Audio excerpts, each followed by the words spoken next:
architects have this dream of building for themselves.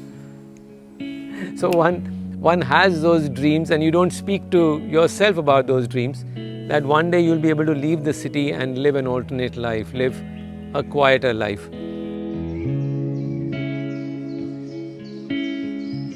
The mango house actually is a story about these dozen mango trees that we had on the site when we saw it the first time about 10-12 years ago.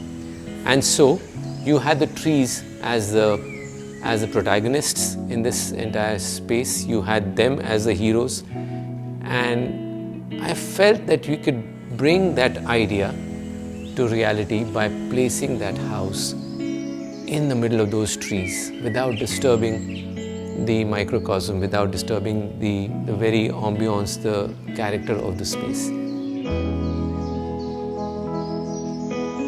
So you literally played second fiddle to the landscape, to the trees, to ensure that you got the best of both the worlds, the natural surround that existed and your expression as an architect as a response to the natural surround. So somewhere I think that idea that began on a road trip on NH17 going all the way down to Kanyakumari somehow translated itself, it manifested itself into the reality a few years hence. And we have the mango house.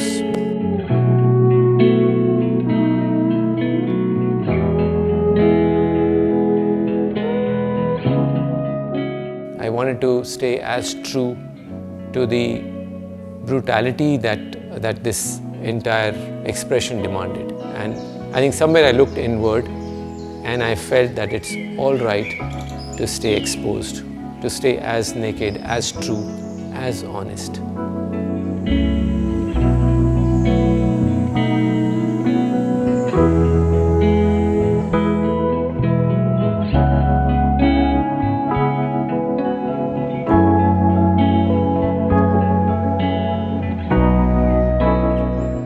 During these 10 years, the landscape has all grown. The foliage has grown. It's literally now impossible to see the house from anywhere when you're approaching it. They've taken over the entire premises. In terms of the nature taking over, the biggest example that I see is that there was a creeper that was planted in one of the bathrooms, just outside the bathroom on the north side. And that has become a massive ivy wall on the north side, and now growing onto the east. So the entire ivy is such a beautiful element, natural element that has come in and parked itself on the architecture.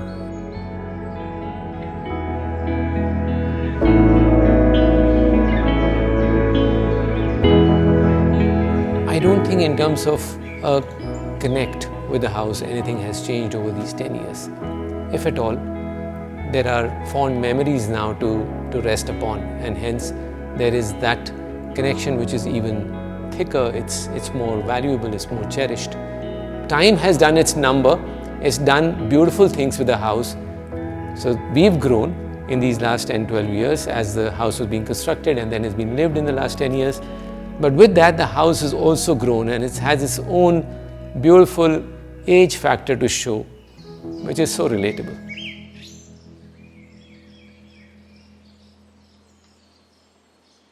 While the mango house has given me a sense of identity, it has given me all of the fame and the accolades, the awards, the recognition as an architect.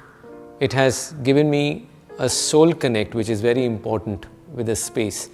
And I think there's a certain alignment that you have as a personality, which is something that stays as a constant.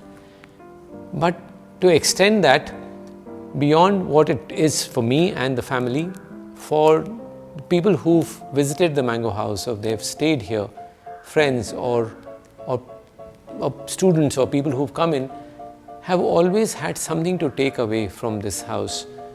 There is a certain sense of memory that it evokes.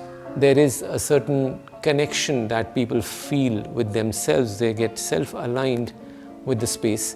They also touch that base. They touch themselves for being the people who they are when they are found in a space like this. I think Eventually, if architecture has managed to have you have a connection with yourself and it has evoked that sense of truth and the honesty within you, it's done its job. In terms of the sensitivity and the rootedness, the space gives you something to take back. And we've felt that, we've been told that for all these years, that there is a certain slice of the Mango House that you take back with you, that stays with you in your memory, and you yearn to come back. It's a place where everybody congregates, be it the late night by the poolside evenings where we sit and have conversations over drinks and dinner, or it's the early morning huddles in various corners of the house. There's no greater joy than having people who come in here and enjoy the space with us. That's been one of the things that we have earned over the period of years, where hundreds of people, they've only had good things to share with us and to share with people who've yet to come to the Mango House. So yeah, it's a blessing.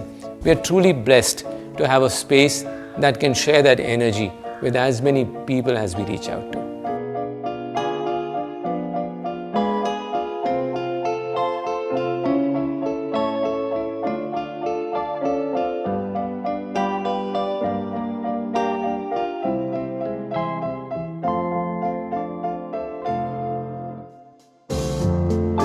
Waking up,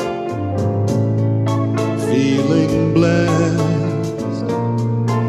Remember all the trouble has passed. I wave at the sun